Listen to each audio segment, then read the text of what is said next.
Dans le viseur, pour les bons, les bruts et les truands dans les sports au Togo. Dans le viseur, ou le billet de la radio sportive qui couvre de laurier les bons acteurs et de satire les mauvais. Dans le viseur, avec Franck Nouyama.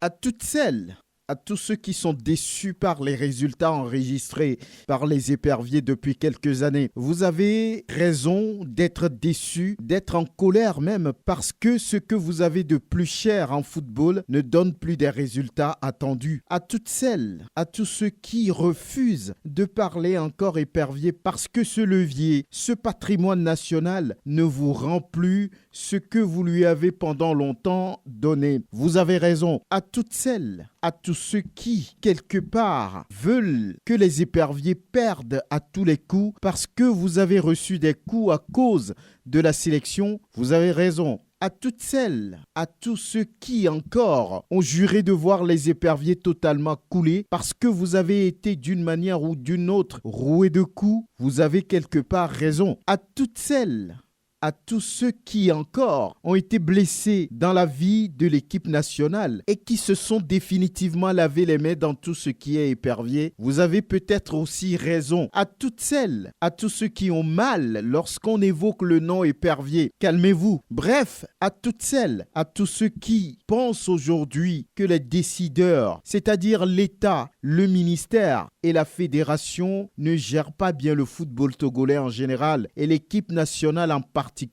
vous avez aussi raison. Pendant longtemps, dans cette réflexion, le mot raison est revenu à plusieurs reprises. La raison, simplement expliquée, est la faculté propre à l'être humain par laquelle il peut connaître, juger et agir selon des principes. Il s'agit maintenant d'apporter des jugements, de prendre des décisions et de faire la part des choses. Eh bien, vous avez raison parce que vous avez dû subir une injustice. Vous avez dû subir des choses, des situations qui ont peut-être profondément agi sur votre vie de tous les jours. Tout court, vous avez été d'une manière ou d'une autre blessé dans la vie de l'équipe nationale. Le football vous demande pardon. Pardon parce que vous avez gardé des séquelles. Quelle douleur, quelle blessure n'avez-vous pas eu à cause des éperviers? Ce qui peut-être justifie cette adversité, ce désamour envers les éperviers. L'on a vu, entendu et écouté des Togolais souhaiter la défaite à leur sélection nationale parce que profondément déçus, disent-ils. Mais y a-t-il un bien,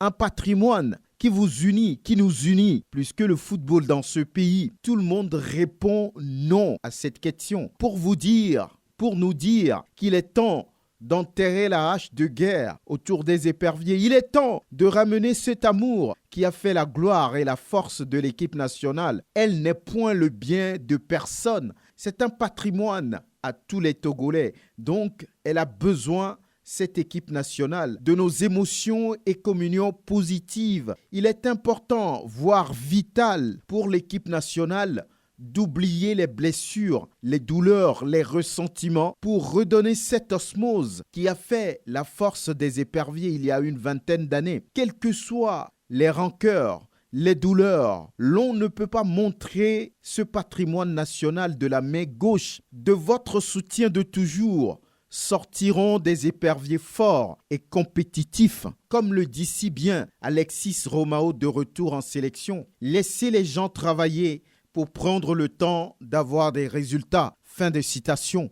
Mais en attendant, à vous joueurs, lorsqu'on vous appelle en sélection nationale, sachez que ce maillot des éperviers est au-dessus de vous. Vous devez mouiller le maillot, vous devez être discipliné. Arrêtez de dire « nous avons toujours donné à ce pays ». Non, c'est plutôt le pays qui vous donne tout ce dont vous avez besoin. Au staff technique, arrêtez les choix complaisants, arrêtez l'amateurisme, arrêtez les 2 poids, 2 mesures. Vous, dirigeants, assainissez l'environnement des éperviers. Arrêtez de faire du n'importe quoi. L'amateurisme, la complaisance, ne cachez plus rien. Dites toujours ce qui doit être dit. La reconstruction, la compétitivité et l'épanouissement des éperviers sont à ce prix. De toutes les façons, le viseur vous a à l'œil. À très bientôt.